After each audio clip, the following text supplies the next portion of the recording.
Dailies. First and the foremost news from Southeast Asia. Hi, you're back again with me, Arlene, and thanks for staying with us at Durian ASEAN, where we bring you all the latest news from Southeast Asia. And this time we are going to focus on society as well as the economic side of Southeast Asia. We start off with news about patent. Well, patent move could be ASEAN template. This is officials from the Industry Ministry and the Intellectual Property of Singapore met yesterday to discuss patent registration under a memorandum of understanding that aims to improve the process of registering and protecting patents in the kingdom and could serve as a template for patent protection throughout Southeast Asia. As we all know, Singapore is way ahead of everyone in Southeast Asia when it comes to IP or intellectual property, and definitely they can share one of two of their know-how on how we can make it better in the rest of Southeast Asia. So speaking about patenting, the MOU encourages foreign investors to register patents in both Cambodia and Singapore. Cambodia does not have enough ability to check registration letters, so the Singaporeans are joining hands with the Cambodians are joining hands with the Singaporeans, which have enough human and financial resources for research and evaluate applications. This is according to the Industry Minister Cham Prasit here at a meeting on the first of its kind in ASEAN, and they are making a deal for those who register in Singapore to apply to obtain intellectual property protection in Cambodia. It means they can open their factory and produce their products here and prevent theft of their intellectual property, adding that the move was made to attract more foreign investment.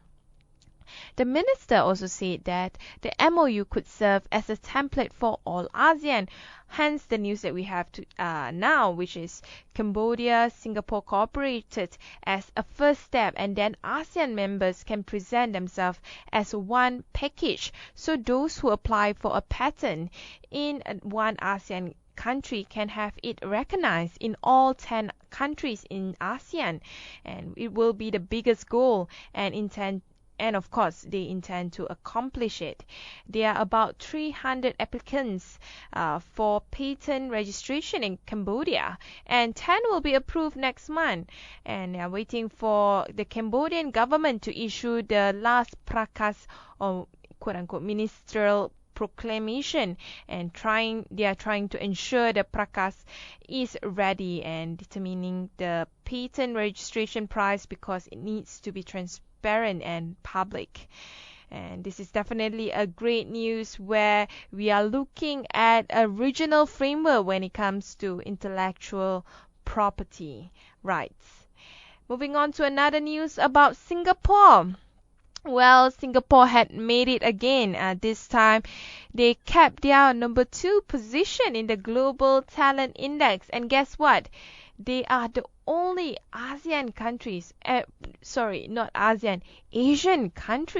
in the top 10 of the annual study. In fact, Singapore scored highly on its ability to attract and retain talent due to its openness to business and high quality of life. This is according to the Global Talent Competitiveness Index compiled by the Business School instead. Singapore has been ranked the world's second most talent competitive country for the 3rd straight year, and just behind Switzerland. This makes it only the only ASEAN and Asian country in the top 10 of the global talent competitiveness.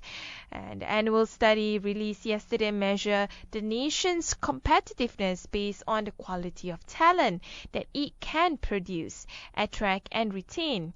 It was done in a partnership with the ADECO Group, the Human Capital Leadership Institute of Singapore. Singapore scored highly on its ability to attract and retain talent due to its openness to business and high quality of life.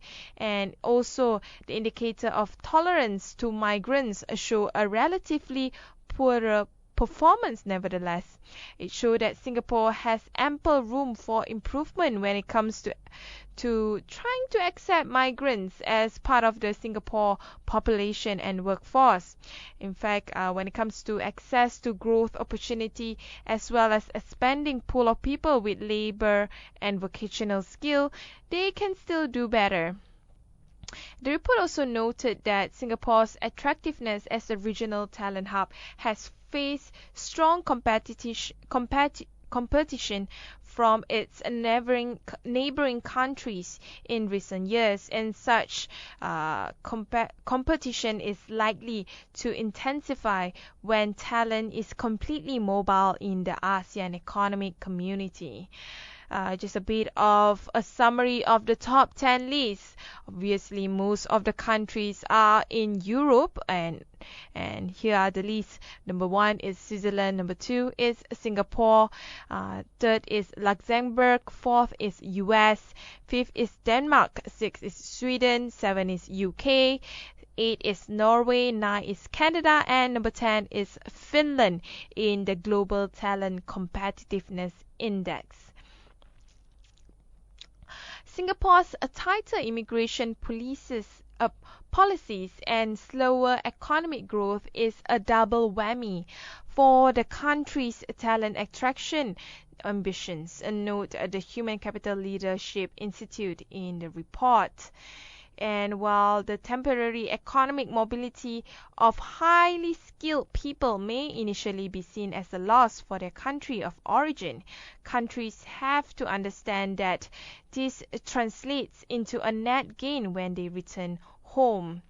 On the other hand, Malaysia is only ranked at 35 out of 50, loses to Singapore in the Talent Competitiveness Index. Malaysia has been ranked 35 out of 50 countries in the International Business School in the Global Talent Competitiveness Index. And this is not really a good news. Means Malaysia nevertheless score higher than China, Brazil, and Greece, which came at number 41, 49, and 50 respectively.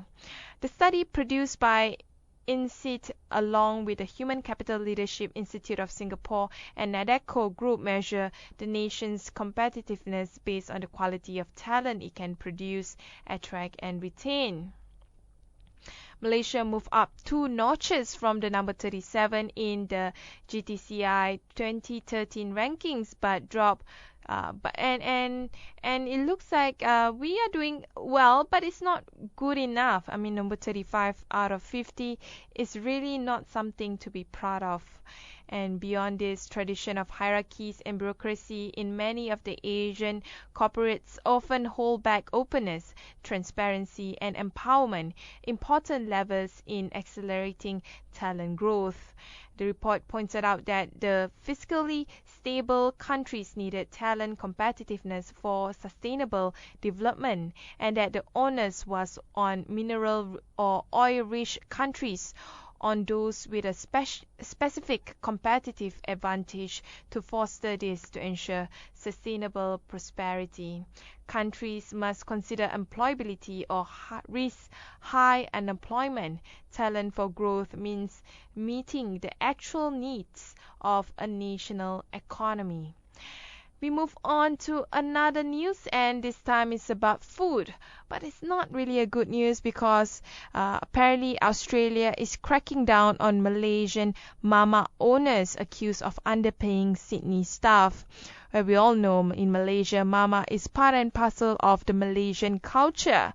But one of the dark side of this Mamak business is they often don't really pay their staff well, and it's also reflected in Australia when 3 Malaysian owner-operators of the Malaysian restaurant called Mamak in Sydney are facing legal action by an Australian government body for allegedly underpaying their staff by 87,349 Australian dollar, or equivalent to 263,656,000 ringgit between 2012 and 2015.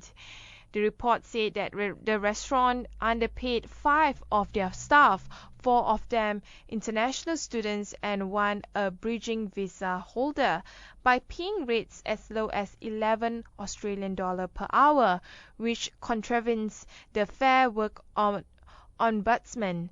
The trio are Zhu Ho Lee, Julian Lee, and Alan Wing Kyung Au. They are facing action along with their company Mama Private Limited. According to the restaurant's old website, the eatery is a Malaysian outlet owned and operated by Malaysians. It serves common Malaysian delicacies such as nasi goreng, mee goreng, and also roti canai. The owners face a penalty up to 10,200 Australian dollar contravention, while the company faces a penalty of 51,000 Australian dollar per contravention. And interestingly, the restaurant has won an array of awards, including being listed in Time Out's Best Cheap Eats in 2012, and is famous in Sydney for its long queues and fast service. The restaurant was started by the trio in 2007 after initially operating a stall at the Chinatown district in Sydney, which was a hit among the local crowd. The restaurant also has 2 other branches in Chatswood and Melbourne respectively. According to the Restaurant Industry Award, adults should have been paid more than 22 Australian dollar per hour during normal hours, and a junior staffer can claim more than 13 Australian dollar. A director hearing has been listed for February 5th at the Sydney Federal Circuit Court. And another news about our social-cultural side is Cambodia appeals to Interpol over Facebook slur on Prime Minister's wife. It seems like Cambodia is also facing the same sort of freedom of expression risk as in a lot of the other countries, including Malaysia. And according to the news, that Cambodian police have appealed for Interpol's help to arrest a Facebook user who allegedly posted a doctored photo of Prime Minister Hun Sen's wife to damage her quote-unquote honor and dignity. This is according to government official. The latest attempt to control social media in the kingdom, despite efforts by Hun Sen to ramp up his own online persona as he bids to extend a 31-year hold on power. The photo, which briefly went viral before the Facebook account was apparently taken down, show a holidaying Hun Sen in casual clothes, posing with his grandchildren and wife Ban Rani. She is seen smiling in sunglasses and a 3/4 length trousers, but is standing with her legs apart. That stance is considered deeply inappropriate in conservative Cambodia, where women are expected to pose demurely with their legs together. According to authorities, the holiday snap was taken from Hun Sen's Facebook page, doctored and shared to denigrate Ban Rani by another user, Hak Numan Leong, and the act would damage the honor and dignity of the First Lady of the nation, and they are working with Interpol to issue a red notice for the person. Nevertheless, social media will continue be a source of controversy in the land of Cambodia, as it would be used definitely by both government and opposition to lure the younger generation to vote for their respective side.